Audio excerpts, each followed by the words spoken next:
제로, 신에 대한 믿음은 전혀 새로운 세상의 시작이다. 제이와 내가 우리의 사업을 시작했을 때 우리는 아무것도 가지고 있지 않았다. 그 전에 사업이었던 항공 서비스, 드라이브인 레스토랑, 낡은 범선 등은 우리를 빈털터리로 만들어 놓았다. 그러나 우리는 끊임없이 우리 자신을 믿었으며 하나님에게 모든 것을 내맡겼다. 나는 여러분이 누구를 믿으며 무엇을 믿는지는 알 수 없으나 제이와 내게 있어서는 우리 자신들을 믿는 것 이상 값진 것은 없었다. 우리는 또한 사랑이 충만한 창조주 하나님을 믿었다. 그의 꿈은 우리가 우리 자신에 대해 가질 수 있는 꿈보다 훨씬 더 원대했다. 자, 이제 우리, 즉 하나님과 우리 모두가 함께 이룩한 일들을 살펴보자. 나는 우리 회사를 성공으로 이끌어준 수백만의 사람들에게 감사를 표현할 더 좋은 방법이 있었으면 하고 바란다. 하나님이 이룩하신 것을 우리 자신의 공으로 돌린다면 우리는 부끄러움을 느끼게 될 것이다. 이 사업에서 우리가 쓰고 있는 모든 천연 자원은 하나님의 창조물이지 우리의 창조물은 아니다. 연구 개발부터 고객 서비스와 납품에 이르기까지 인간들이 쏟아부은 에너지는 하나님이 부여하신 선물이다. 1981년 그랜드 레피지에서 열린 아메이 그랜드 플라자 호텔의 개업식에서 나는 거대한 계단에 서 있었다. 나의 한쪽 옆에는 나의 동업자인 제이벤 앤델과 다른 한쪽에는 제럴드 포드 전 대통령이 서 있었다. 리본을 끊고 호텔을 공식적으로 오픈하는 행사였다. 수많은 친구들과 사업상의 동료들이 이 화려한 행사를 축하하기 위하여 모여 있었으며 텔레비전 카메라와 사진 기자들이 내가 연설하기를 기다리고 있었다. 나는 그날 행사를 위하여 연설을 준비하지 않았다. 그때 갑자기 내 가슴속 저 밑에서부터 다음과 같은 말들이 튀어나왔다. 하나님께 영광을, 그가 이룩하신 위대한 것에 영광을. 바하는 새 작품 밑에 다음과 같은 말을 종종 휘갈겨 놓았었다. 하나님께 영광을. 만일 나에게 굉장히 큰 매직펜이 있다면 나는 내 공장과 창고, 사무실 여기저기에 다음과 같은 말을 쓰고 싶다. 하나님께 영광을. 그가 이룩하신 위대한 것들의 영광을. 만일 당신이 거래하고 있는 은행에 또한 영혼의 은행이나 마음의 은행에 잔고가 전혀 없다고 해도 두려워하지 말라. 당신이 가지고 있는 것을 신의 손에 내맡기고 무엇이 일어나는지 경의의 눈으로 지켜보라. 결론.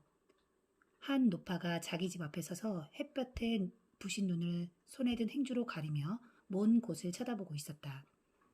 그 선생님이 또 오고 계신다라고 그녀는 아이를 반기는 어머니처럼 소리쳤다. 돈 윌스는 메인주의 숲이 무성한 구릉지대에 있는 낡은 농가에 열려진 문으로 달려갔다. 흰색의 긴 차가 자기 집 쪽으로 방향을 틀어 막 시골길로 들어서고 있었다. 돈은 회상한다. 어떤 면으로 보면 내 어머니 말씀은 옳았습니다. 덱스터 예거는 사업 초창기의 나의 스승이었습니다. 리치 디보스나 제이벤 앤들과 같은 스승들과 더불어 덱스터는 나에게 지금 이 사업에 관해 알고 있는 거의 모든 기초적인 것들을 가르쳐 주었습니다. 수년간 돈의 부인 낸시는 간호사로 뉴햄프셔의 큰 병원에서 심장절개 수술실에서 일하였다. 돈은 고등학교 교사이자 야구 코치로 그 지역의 체육 프로그램을 이끌고 있었다. 윌슨 부부는 둘 다 교육을 받았고 직업 경력도 많았으나 둘의 봉급을 합쳐도 항상 빠듯했다. 우리는 개인 사업을 하면 우리가 필요한 안정되고 확실한 수입이 보장되리라는 희망에서 아메이에 뛰어들었습니다. 라고 돈은 회상한다. 우리는 처음에는 실패했습니다. 돈은 우리가 90일간 의심하는 사람들이라고 말했죠. 그러나 사업에 뛰어든 지 90일 후에도 우리는 우리가 거기서 과연 무엇을 하고 있는 건가 의문을 가졌습니다. 29개월이 지나도 아직도 그 사업으로는 생활을 할 수 없었죠. 그때 덱스터 예거가 우리를 발견하고는 방법을 가르쳐 주었죠. 그는 우리를 믿었습니다. 라고 돈은 감사에 찬 어조로 말한다. 그는 우리가 일단 기본적인 것들을 습득하게 되면 커다란 성공을 거둘 것이라는 신념을 가지고 있었습니다. 덱스터 예거는 자신의 꿈을 실현하는 데는 지름길이 없다는 사실을 알고 있었다. 어떤 사업이든 성공하기 위해서는 배우고 실천하는 기술과 훈련이 필요한데 그것을 윌슨 부부에게 가르쳐 주어서 그들은 성공적인 사업을 구축할 수 있었다. 메인주의 한 조그만 레스토랑에서 돈과 낸시 부부와 돈의 부모가 함께 저녁 식사를 하고 있었다. 메인주의 그 녹슨 오두막집은 과거지사가 되었다. 17만 7천 마일을 달린 낡은 회색의 스포츠카는 폐차되었다. 경제 상태는 흑자로 돌아섰다. 덱스터 예거를 그들의 스승, 즉 스폰서로 모시고 나서 그들은 성공했다. 나는 그가 너에게서 무엇을 바라는 그런 스승이 아닌가 염려했었다라고 윌슨의 어머니는 그의 첫 번째 방문을 회상하며 부끄러운 듯한 미소를 머금고 말했다. 그는 우리의 스승이었어요, 어머니. 하고 돈은 대답했다. 그는 우리에게 어떻게 하면 성공적으로 사업을 할 수 있나를 가르쳐 주었어요. 그런데 그는 우리에게서 무언가를 원했지요. 하고 낸시는 조용히 덧붙였다. 그것은 우리가 최선을 다한다는 것이었어요. 윌슨의 어머니는 고개를 치켜들고 씩 웃으며 눈짓으로 대답을 대신했다. 나는 그 모습으로 알아챘습니다. 어머니는 당신의 싸구려 보청기의 상태가 나쁘면 그런 표정을 지으셨죠. 어머니에게 새 보청기를 사드려야겠어요, 아버지. 하고 나는 아무 생각 없이 말했죠. 그럴 여유가 없구나 하고 아버지는 변명하듯 대답했죠. 윌슨 씨 부부는 연금으로 살아가고 있었다. 그들의 고정 수입만 가지고는 생활비 외에 다른 것은 엄두를 낼 수 없었다. 돈과 낸시는 그때 막 성공 궤도에 올랐다고 느끼기 시작했으며 금전적 여유가 좀 생겨 기뻐하고 있을 때였다. 좋은 보청기 하나에 얼마지요? 하고 돈은 아버지에게 물었다. 500불이다. 아버지는 대답하였다. 돈은 아무 생각 없이 호주머니에서 지갑을 꺼내 500불을 아버지 쪽으로 밀어놓았다. 돈의 아버지는 기분 나빠하셨다. 우리는 너의 돈은 필요 없다라고 말하면서 돈을 밀어냈다. 집어넣으세요 하고 그 돈을 아버지 쪽으로 다시 밀어놓았다. 잠시 동안 둘은 승강이를 했다. 그러다가 돈이 아버지, 만일 어머니가 아버지 말씀을 잘 들으실 수 있다면 좋지 않으시겠어요? 갑자기 아버지는 누그러지셨다. 아들로부터 돈을 받는 것은 쉬운 일은 아니었지만 아내가 예전처럼 잘 들을 수 있게 된다면 얼마나 좋겠는가. 그는 눈물을 글썽이며 돈을 집었다. 고맙다. 아버지가 말했다. 윌슨 부인이 남편 손에 자기 손을 가만히 얹었다. 그녀도 남편과 마찬가지로 울기 시작했다. 종업원이 테이블에 다시 왔을 때 거기에 있는 모든 사람들이 울고 있었다. 돈은 회상한다. 그때까지는 주머니에서 돈을 꺼내 부모님께 500불을 드린다는 기쁨이 어떤 것인지 깨닫지 못했습니다. 나는 내 사업을 가짐으로써 안정을 느꼈고 사랑하는 사람 또한 안정감을 느끼게 해줄 수 있었습니다. 그 후로 우리는 부모님께 새 자동차를 사드렸고 하와이, 영국, 유럽 등지로 여행도 시켜드렸습니다. 이런 모든 것은 돈과 낸시 윌슨, 폴과 데비 밀러와 그들과 같은 수백만 명의 사람들이 자유기업에 대해 진지하게 생각해보고자 결정을 내린 순간부터 시작되었다. 그들은 기본적인 것들을 습득했으며 충실하게 일을 이행했다. 그러면 그 나머지는 그들이 말하는 것처럼 과거지사가 된다. 당신도 마찬가지로 성공할 수 있다. 기회를 붙잡아라. 스승을 찾아라. 성공의 기본 원칙을 습득해 당신의 미래를 위하여 사용해라. 그것을 한번 시도해라.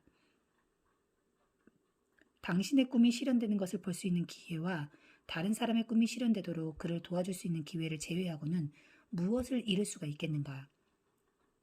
폴 밀러가 대학 시절 노스캐롤라이나 타르일즈 팀에서 챔피언십 시즌을 즐기고 있을 때 그 팀의 라커룸 관리인은 모리스 메이슨이었다. 그는 흑인으로 현명하고도 사랑이 넘쳐 흐르는 사람이었다. 그는 20여 년간 선수들 뒷바라지를 해왔다. 그는 평생 동안 선수들과 코치 뒷바라지를 해왔습니다. 라고 폴은 회고한다. 나는 10대였을 때 채플힐에 왔습니다. 그 당시 나는 열등감을 느끼고 팀의 일원이 되지 못할까봐 두려움을 떨고 있었죠. 그러나 모리스 메이슨이 내 눈을 쳐다보며 다정하게 나의 이름을 부를 때마다 나는 다시 한번 자신감을 되찾고 희망을 가질 수가 있었습니다. 그는 타올을 건네주고 지친 몸을 안마해주는 것 이상의 일을 했습니다. 스트레스와 긴장 속에 있던 선수들에게 보내준 그의 친절한 말과 부드러운 미소는 우리의 영혼도 쓰다듬어 주었던 것입니다.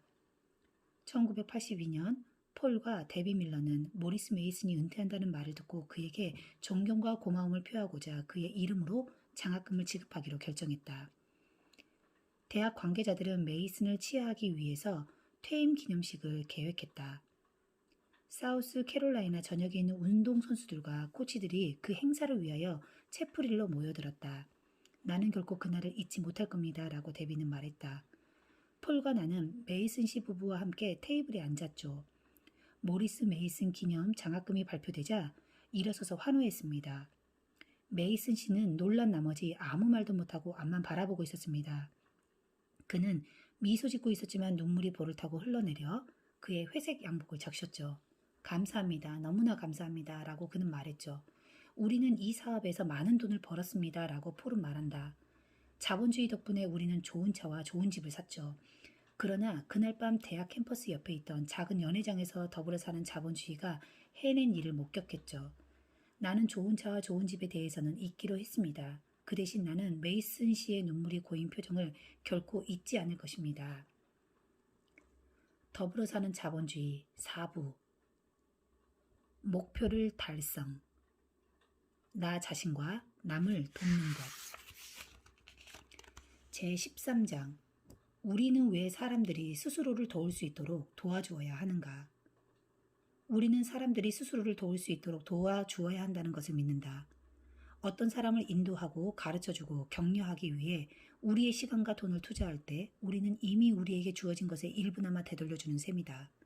따라서 진정한 스승이 되도록 하라. 누구를 도와서 그가 목표를 달성하고 꿈을 이루도록 해주겠는가? 생활신조 13 윌리 바스는 결코 잘생긴 남자는 아니었다. 52살이라는 나이에 비해 주름투성이고 지친 모습이 역력했다. 그는 참으로 힘들게 살아왔다. 그의 얼굴에서는 수많은 술집에서 헤아릴 수도 없을 만큼 싸웠던 흔적을 볼 수 있다. 그는 연애하다가 얻은 상처들은 아니죠 라고 짓궂은 웃음을 지으며 말했다. 윌스는 노스캐롤라이나 주의 가난한 농가에서 태어났다. 그는 항상 헐렁한 작업복 차림이었고 마치 낡아 빠진 옷을 허수아비에게 입혀놓은 것처럼 낡아서 여기저기 기운 옷이 그의 좁은 어깨와 여인 몸매를 감싸고 있었다. 윌리는 평생 용접일을 해왔다. 매일매일 뜨거운 철제 위에 구부리고 앉아 마스크를 쓰고 불을 휘둘렀다. 몇 년 동안 수없이 많은 용접봉에서 증발되는 금속이 그의 폐로 들어갔다. 독한 가스 속에서 호흡하며 작업하다 보니 폐의 기능이 많이 약해졌다. 그러나 그는 진심으로 아내 나오미와 아이들에게 헌신적이었다.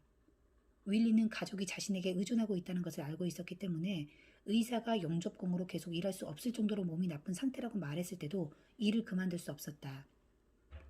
그는 버스 정류장까지 발을 질질 끌며 겨우 걸어 다녔고 숨을 쉴 때마다 헐떡였다. 매일 이런 비참한 생활이 계속되었다. 윌리는 용접 마스크를 쓰고 불을 높이 들고 자기가 사랑하는 가족을 위해 윌리는 죽음을 들이마시고 있었다. 그는 자기가 사랑하는 가족들을 실망시키고 싶지 않았다. 그보다는 오히려 자신이 죽는 편이 더 낫다고 생각했다. 윌리는 허름한 집에 살면서 매달 112달러 정도의 융자금을 내고 있었다. 하지만 윌리가 직장을 그만둔다면 그의 퇴직 수당은 186달러밖에 안 될 것이며 이렇게 적은 돈으로 그의 가족은 도저히 살아갈 수가 없을 것이다. 그래서 그는 아무런 희망도 없이 무력감과 궁핍에서 헤어나지 못하는 자신을 발견했다.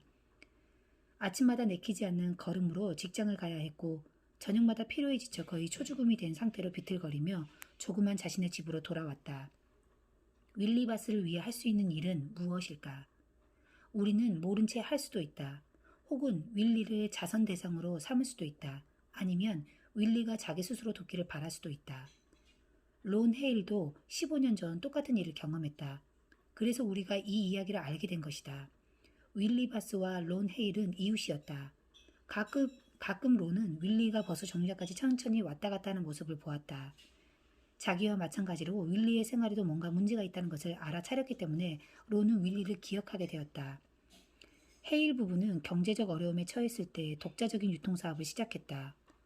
윌리에 대해 좀 더 많은 것을 알게 되자 헤일 부부는 윌리가 절망의 늪에서 빠져나올 필요가 절실하다는 것을 깨달았다.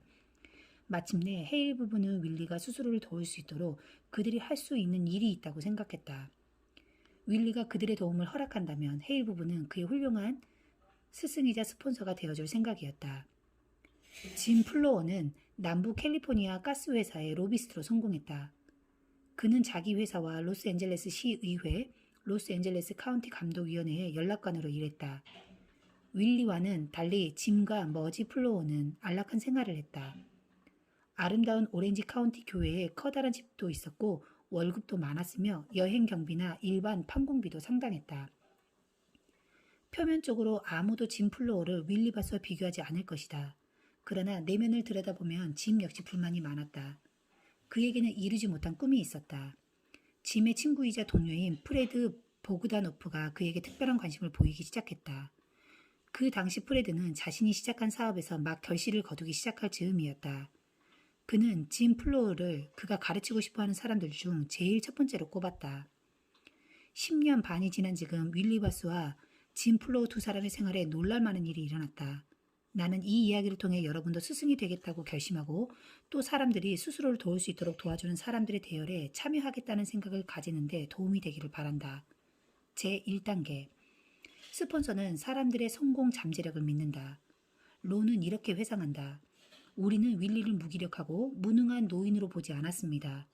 조금 길을 잘못 들었기 때문에 올바른 길로 돌아서도록 도와줄 필요가 있는 가능성 많은 사람으로 보았지요. 프레드는 이렇게 기억한다. 누구라도 짐과 머지 플로우를 보면 성공한 야심 많은 사람으로 여길 것입니다. 그러나 그들은 더 큰 꿈을 품고 있었으며 그 꿈을 어떻게 이룰지 확실히 모르는 상태였지요. 사람들이 스스로 돕는 것을 도와주는 사람들은 먼저 신이 그들을 대하는 것처럼 그들을 보도록 해야 한다. 내가 이 책의 서두를 창조주가 우리 인간 모두에게 가지고 있는 꿈에 대한 이야기로 시작한 것도 바로 그런 이유 때문이다.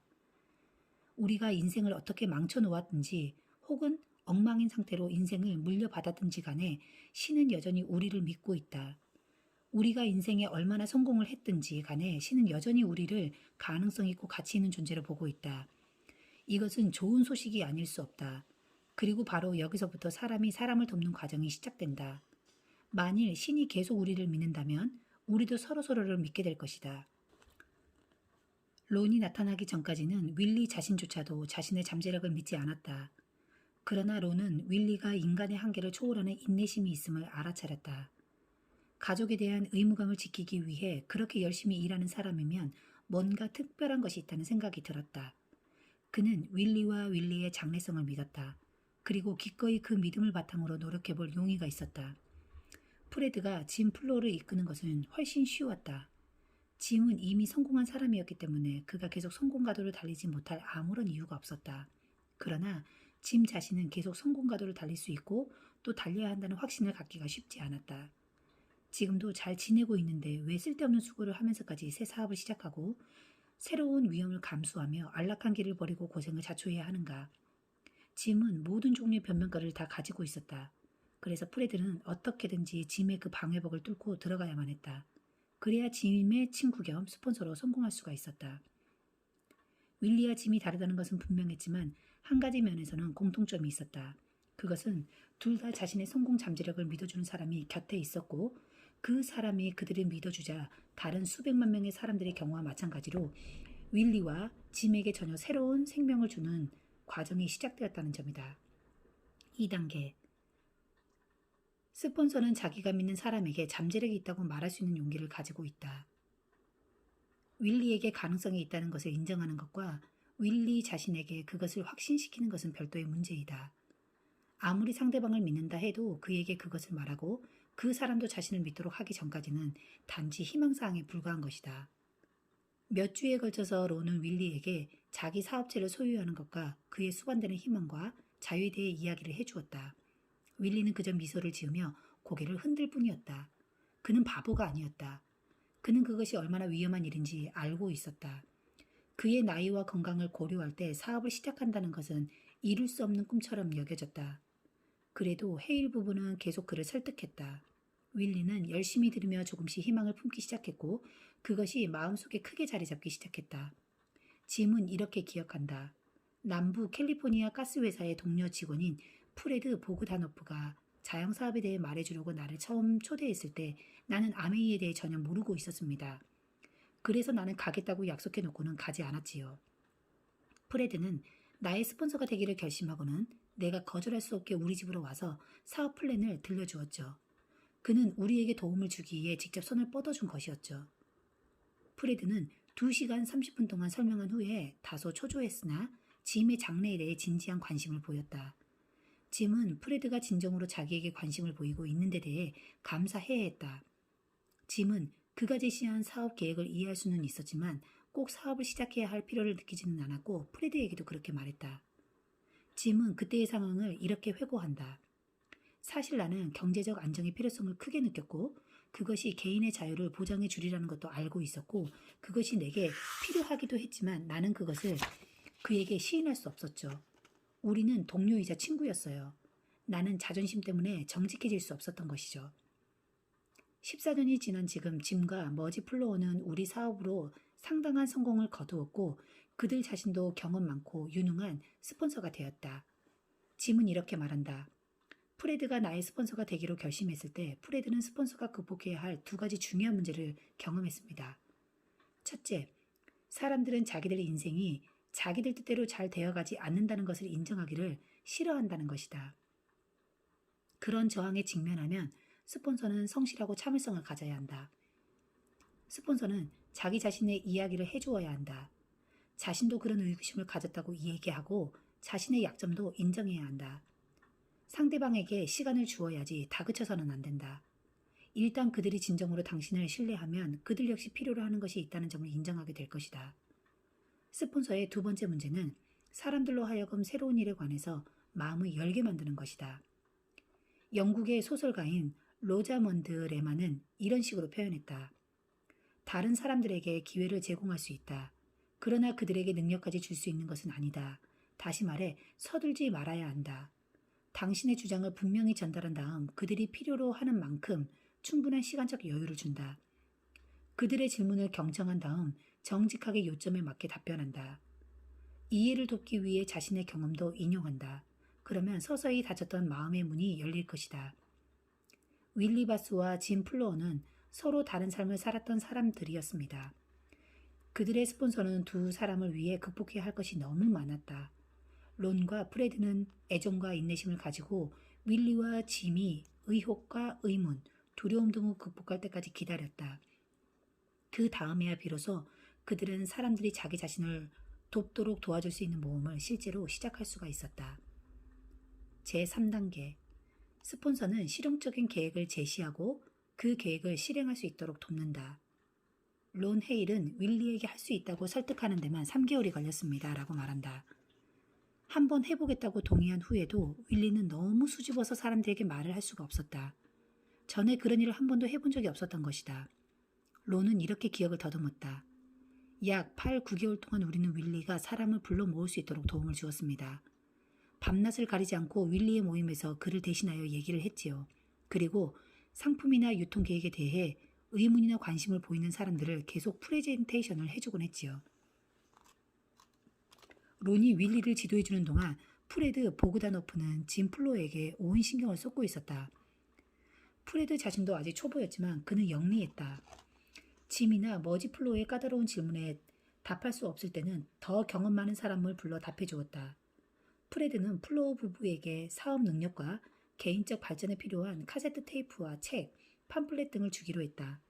그리고 한 달에 한 번씩 이들을 모임에 데리고 가서 경험자들의 성공적인 사업 운영에 대한 성공담과 개인적인 체험을 듣게 하였다. 스폰서에게 이 초기의 몇 달 동안은 참으로 길고 어려운 시간이었다. 사람들이 스스로 도울 수 있도록 도와주는 데는 너무 많은 시간을 요하고 인내심이 요구된다. 결국 윌리바스처럼 이전에 자신에 대한 믿음이 전혀 없었던 사람들은 마치 갓 태어난 아이와 같다. 스스로 먹기 전에는 떠먹여 주어야 하고 혼자 걷기 전 얼마 동안은 안고 다녀야 할 필요가 있다. 그리고 무엇보다도 포용과 사랑이 많이 필요하다. 자신을 믿기는 하지만 사업에 문외한인 플로우 부부 같은 사람들도 마찬가지로 사랑과 보살핌이 필요하다. 짐 플로우는 다음과 같은 교훈을 우리에게 일깨워주고 있다. 이렇게 치열한 경쟁 사회에서 스스로 성공한다는 것은 상당히 어려운 일입니다. 우리는 이런 초기의 어려운 시기뿐만 아니라 영원히 서로를 필요로 하고 있습니다. 함께 일하면 얼마나 큰 힘이 생기고 얼마나 많은 일을 할 수 있는지 사람들이 깨닫도록 하는 것이 어렵습니다. 그것이 바로 이 사업의 특징이기도 하죠. 짐은 이렇게 덧붙인다.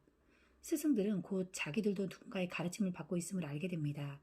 가르침을 받고 있는 사람들은 곧 자신들이 스승을 가르치고 있음을 알게 되기도 합니다. 즉, 모든 사람이 똑같은 혜택을 받는 거죠. 사람들이 스스로를 도울 수 있도록 하는 것은 두 길을 동시에 걷는 것입니다. 마침내 윌리는 스스로 사업 설명을 할 수 있는 용기를 가지게 되었다. 그의 첫 사업 설명은 다소 서툴기는 하지만 매우 신선한 웅변이었다고 로는 기억한다. 폐가 나쁜 윌리는 약간 더듬거리긴 했지만 힘있는 목소리로 말했다. 그는 연설이나 강연을 들은 적이 한 번도 없었고 달변의 영업사원도 아니었다. 그러나 과장된 수사 없이 직설적인 그의 연설은 퍽 인상적이었다. 윌리는 꾸밈없이 솔직하게 진실을 말했다. 그의 언사는 상당히 다채로웠다. 그는 대부분의 사람들이 비누나 광택제 등과 같은 상품에는 잘 쓰지 않는 형용사들을 거침없이 사용했다. 윌리의 첫 사업 설명은 언변이 좋아서가 아니라 그가 성실했기 때문에 성공했다. 사람들은 그의 말 속에서 희망을 느낄 수 있었다. 윌리는 어디서 그 희망을 얻었을까?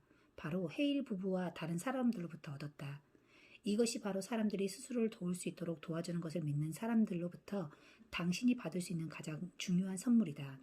그들은 당신을 믿고 마침내 당신도 자신을 믿게 된다. 그들은 당신의 미래의 희망을 가지고 있고 그 희망은 당신의 가슴에도 차츰 싹트기 시작한다. 짐과 머지 플로어에게 사업 설명은 쉬운 일이었다. 짐은 사람들 앞에서 이야기하는 데는 익숙해 있었고 머지는 마케팅 플랜을 발표하면서 재빨리 대중연설 기술을 터득하게 되었다. 그들의 사업은 금방 번창하기 시작했다. 우리는 한 달에 4, 5천 달러의 수입을 얻게 되었지요. 그러다가 금방 3배로 늘었죠.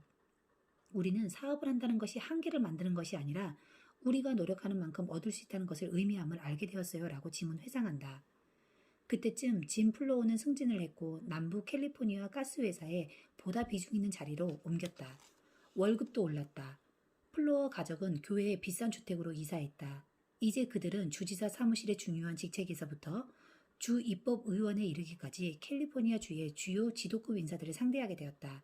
짐은 이렇게 기억을 더듬었다. 잠깐 동안 주 수도에서 새로 시작한 생활에 온 정신을 빼앗겨 버렸습니다. 내 사업을 가진다는 희망도 잊어버렸어요. 고객의 기반을 넓히는 일도 그만두었고 다른 사람에 대한 사업 설명도 점점 줄어들어 마침내는 전혀 안 하게 되어버렸어요. 그러나 나의 스폰서인 프레드가 계속 내게 관심을 가져주었지요. 새로 만난 클리프 민터라는 친구가 제2의 스폰서가 되어 내게 전화도 하고 편지도 하면서 내 자신의 꿈에 솔직하고 그것을 추구하라고 충고해 주었습니다.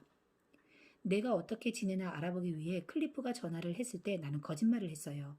잘 지내고 있어요 라고. 마치 1마일이나 관역을 벗어나 있는데도 여전히 목표물을 명중시키고 있는 것처럼 허세를 부렸지요. 그 다음에 3시간 정도 떨어진 레딩에서 열리는 모임에 갔습니다. 나는 데이브 서번이 사업을 시작해놓고 한 번도 끝내지 않은 사람들에 관해 말하는 것을 들었습니다. 연설 끝부분에 가서 데이브는 잠시 멈추더니 다시 나를 염두에 둔 것처럼 말했어요. 이 방에도 이런 사람이 있습니다. 신이 주신 재능을 낭비하고 있는 사람이 있습니다. 그 사람이 자기식으로 안일하게 살아간다면 그에게 어떤 일이 일어날지 생각만 해도 끔찍하군요. 나는 그 연사가 누구인지 전혀 몰랐어요. 하지만 그의 말이 망치처럼 내 가슴을 쳤습니다. 나는 되돌아와서 내가 알거나 한 번이라도 만났던 사람들의 목록을 만들었지요. 그러고는 차례대로 그 사람들과 하나하나 접촉하기 시작했습니다. 제4단계 스폰서, 스승의 안내를 받은 사람들, 그 밖에 나머지 모든 사람들이 다 함께 이득을 나눠 가진다. 사람들이 스스로를 돕도록 도와주는 일은 특히 처음에는 상당히 어려울 것이다. 그러나 장기적으로는 놀랄만한 혜택으로 돌아온다. 그 혜택은 스승이나 그가 가르치고 있는 사람들만 공유하는 것이 아니라 전 세계로 영향이 파급되어 나가는 것이다. 지도를 받은 사람들도 혜택을 공유한다. 더 많은 돈을 버는 것이 제 1차적 목표이기 때문에 재정적 혜택에 대해 먼저 살펴보기로 하자. 스폰서들이 자신의 잠재력을 발견하도록 도와주었고 그 다음 자신의 잠재력을 믿고 행동해 조금이나마 성공했던 윌리와 짐처럼 운이 좋은 사람들은 놀라운 재정적 이득을 보았음을 깨닫게 될 것이다. 윌리 바스에게 일어난 일을 한번 살펴보자. 자신의 사업을 시작한 지 13개월 후에 그는 우리 회사의 독자적 디스트리뷰터가 되었다. 그의 수입은 2배, 3배로 늘어났다. 용접 일을 그만둘 수 있었고 자신의 건강을 보살필 수 있고 자신과 가족이 보다 수준 높은 생활을 누릴 수 있는 정도로 돈을 모았다. 생전 처음으로 윌리는 모든 청구서의 돈을 지불한 후에도 자신의 사후에 가족의 경제적 안정을 보장해줄 돈을 은행에 예금할 수 있었다. 윌리 바스와 마찬가지로 짐과 머지 플로어도 다시 한번 자신들의 사업을 진지하게 수행하면서 놀랄만한 결과를 얻게 되었다. 짐은 회상한다. 우리 사업은 날로 번창했습니다. 처음으로 우리가 일을 하지 않는데도 수입이 계속 늘어났지요. 우리 사업체를 소유하고 장기적 이윤을 공유함으로써 우리가 투자한 시간과 정력으로부터 매년 더 많은 것을 되돌려 받았습니다. 나는 남부 캘리포니아 가스회사에 사직서를 제출했어요. 머지와 나는 경제적 안정이라는 우리의 꿈이 실현되는 것을 보았습니다. 사람들이 스스로를 도울 수 있도록 도와주는 일은 돈과 관련된 것 이상의 의미를 지닌다. 윌리가 어른이 된 후 항상 느끼던 절망감을 극복했을 때 자신의 가치에 대해 어떻게 생각했는지를 상상해보라. 그가 영원히 영족 불꽃을 치워버리겠다고 생각했을 때 마음속에 생긴 새로운 희망을 생각해보라. 매일 버스 정류장까지 달려가면서 숨을 헐떡일 필요가 없었을 때 경험했던 새로운 자유와 아내와 가족들과 함께 생활하며 지낼 수 있다는 것을 깨달았을 때 느꼈던 희열을 상상해보라. 돈을 번다는 것은 윌리바스에게 일어난 일의 일부에 불과하다. 돈을 버는 일이 그에게 새로운 희망, 자유, 기쁨을 주었다. 이보다 더 좋은 일이 있을 수 있겠는가? 짐과 머지 플로어 역시 돈 이상의 혜택이 있다는 것을 알았다. 짐은 이렇게 기억한다. 우리는 자유로웠습니다. 가족이 함께 있을 수도 있었고 우리 마음대로 스케줄을 짤 수도 있었지요. 물론 새로운 비즈니스이기 때문에 사업 초기 2, 3년 이런저런 고생도 많았지요. 그러긴 해도 우리는 여전히 자유롭게 오갈 수 있었고 우리가 적당하다고 생각되는 대로 여행을 하거나 집에 머무를 수도 있었습니다. 그리고 무엇보다 좋은 것은 새로운 친구들을 많이 사귀게 된 것입니다. 그들이 사업을 시작하게 된 이유도 우리와 비슷했습니다. 그들도 경제적으로 안정된 생활을 이루고 다른 분야에서도 생활의 안정을 꾀할 수 있기를 원했지요. 우리들은 공동의 꿈과 가치 때문에 서로서로 끌려서 모였던 것입니다. 짐은 또 이렇게 덧붙였다. 당신과 가치를 공유하고 있는 사람들과 어울림으로써 창출되는 상호 협조적인 분위기를 설명하기란 참으로 어렵습니다. 우리의 최고의 스승인 리치와 제이는 우리에게 한때 미국을 인도했던 원칙들을 전해주었지요. 즉, 인간의 잠재 능력에 대한 믿음, 모든 청구서를 제때 지불하고 경제적 안정을 꾀하는 것, 목표를 정하고 기록하여 계속 추구하는 것, 그 목표에 도달했을 때 감사하는 마음을 갖는 것, 열심히 일하는 것, 정직한 삶을 꾸려나가는 것, 우리에게 가장 많은 관심을 가지고 우리의 단점으로 우리를 판단하지 않는 사람들에게 신뢰를 저버리지 않는 것, 사람들이 스스로를 도울 수 있도록 도와주는 것 등입니다. 짐은 계속해서 덧붙인다. 학교에서는 더 이상 이런 원칙들을 가르치지 않아요. 가정과 교회에서조차 이런 원칙들을 아이들에게 전해주지 않습니다. 같은 생각을 가진 친구들, 영원히 우리가 소중히 여길 수 있는 친구들을 만난다는 것이 무엇보다 큰 혜택이었습니다. 스폰서도 이런 혜택을 공유한다. 윌리와 짐이 자신의 사업을 시작했을 때 그들의 스폰서인 론 헤일과 프레드 보그다노프도 경제적 혜택과 개인적 성장이라는 이득을 공유했다. 네트워크 조직망에서 스승들은 자신이 가르친 사람들이 성공할 때 가장 큰 수확을 올린다. 그러면 헤일 부부는 노력에 대한 보상만을 받았는가? 윌리 바스를 돕는 일은 단시일 내에 쉽게 이루어지지 않았다. 헤일 부부는 윌리와 그의 가족에게 수년간 사랑과 관심을 쏟아부었다. 그들은 윌리를 믿었고 보살폈으며 언제나 그의 곁에 있었다. 버그다노프 부부는 어땠는가? 짐과 머지 플로어의 스폰서가 되어 줌으로써 얻은 것이 무엇인가? 그리고 왜 프레드는 플로어 가족이 그들의 꿈을 포기한 후에도 여전히 그들 곁을 껴나지 않았는가? 단지 돈 때문이었을까? 아니면 그 이상의 무엇이 있었을까? 여러분은 내가 지금 말하고자 하는 것을 믿기 어려울지 모른다. 그래도 상관없다. 나도 이해하니까. 나 역시 처음에는 그것을 믿으리라고 생각하지 않았다. 그러나 헤일 부부, 보그다노프 부부, 플로우 부부, 그리고 이 사업에서 성공한 그들과 비슷한 다른 부부들도 돈을 버는 기쁨보다는 다른 사람을 돕는 기쁨을 우선으로 여기고 있다. 믿거나 말거나 그들은 다른 사람의 꿈이 실현되는 것을 보는 일이 그 과정에서 벌어들일 수 있는 돈보다 훨씬 더 자기 자신의 가치를 인식하고 자신의 개인적 성취감을 보상해주는 것이라고 믿었다. 나는 이 말에 이의를 가진 사람들에게 자신있게 반박할 수 있다. 나는 성공적인 사업망이나 네트워크 마케팅 사업을 구축한 수백만 명의 사람들을 대신해서 반론할 수 있다. 그러나 그렇게 하지는 않겠다. 다만 윌리 바스와 짐 플로어의 사례로 그것을 대신하겠다. 윌리가 무슨 말을 할 것이라고 생각하는가? 그가 론 헤일 부부가 자기 인생에 끼친 공헌에 대해 어떻게 느낀다고 생각하는가? 론은 이렇게 말한다. 13년 후에 윌리바스가 죽었을 때 나는 그의 무덤 옆에 서서 많은 것을 회상했습니다. 그가 크고 단단한 손으로 내 손을 잡은 적이 얼마나 많았는지, 그가 내 눈을 똑바로 쳐다보며 사랑과 감사를 표현하고 싶어 한 적이 얼마나 많았는지, 고마워요 론이라고 말한 적이 얼마나 많았는지, 그리고 마음속에 품고 있는 말을 전부 다 전하지 못할 때에는 다만 내 손을 꼭 잡고 서서 눈물을 글썽이며 내게 미소 짓던 일들을 떠올렸지요. 헤일 부부와 같은 전 세계 각지의 많은 부부들은 사람들이 스스로를 돕도록 하면서 돈을 벌었다. 만일 그들이 도움을 준 사람들이 그 도움에 감사한다면 무슨 권리로 그 동기에 의심의 눈길을 보낼 수 있겠는가? 헤일 부부는 그들의 꿈이 실현되는 것을 보기 위해 열심히 일했다. 윌리바스를 도우면서 그들은 그 꿈과 이상을 성취했다. 사람들이 스스로를 도울 수 있게 도와줄 때 모든 사람들이 혜택을 보게 된다. 윌리의 인생 방향이 전환되었을 때 세상은 어떻게 개선되었는가? 그의 방향 전환을 생산성 증대, 소비력 증가, 정부의 새로운 세원 추가, 교회의 헌금 증가 같은 식으로 해석할 수 있는가? 윌리와 홀로 서기를 배운 다른 모든 남녀들에게 일어난 일은 우리 모두에게 영향을 미친다.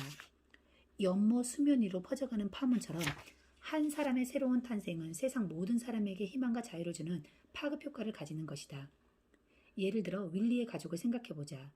윌리의 마음속에 희망이 새로 탄생했을 때 그들이 가지게 되었을 새로운 희망을 상상해보라. 그들의 삶은 바뀌었고 그 영향은 주변 모든 사람들에게로 퍼져갔다. 윌리의 이웃은 어떠한가? 몇 년 동안 숨이 차서 버스 정류장을 오가던 윌리가 새 옷을 입고 새 자동차를 타고 다니는 것을 본 이웃들이 어떤 영향을 받았겠는가? 윌리의 동료, 직장 상사, 사장은 어떠한가? 그들이 도대체 윌리에게 무슨 일이 일어난 거지? 그에게 일어날 수 있는 일이라면 내게도 일어날 수 있어 라고 수군거리는 것을 들을 수 있지 않겠는가? 헤일 부부는 이런 유명한 말을 했다. 당신이 다른 사람들을 도울 때 당신은 영웅이 됩니다. 그러나 다른 사람이 그들 스스로를 돕도록 도와줄 때는 그들 스스로가 영웅이 됩니다. 만일 헤일 부부가 윌리에게 돈을 주거나 직장까지 자동차로 태워다 준다거나 원조 기관에 소개함으로써 그에게 도움을 주었다고 만족했다면 어땠을까? 물론 그들은 옳은 일을 했다고 할 수 있다. 그러나 윌리는 어떤가? 그를 옳다고 칭송했겠는가? 아마 어느 정도의 자존심은 세웠겠지만 여전히 피곤하고 지친 절망적인 사람이었을 것이다. 더 나쁘게 생각하면 헤일의 자선 행동을 통해 윌리는 더욱 절망적이고 의존적이 되거나 더 많은 피해를 느꼈을 수도 있다.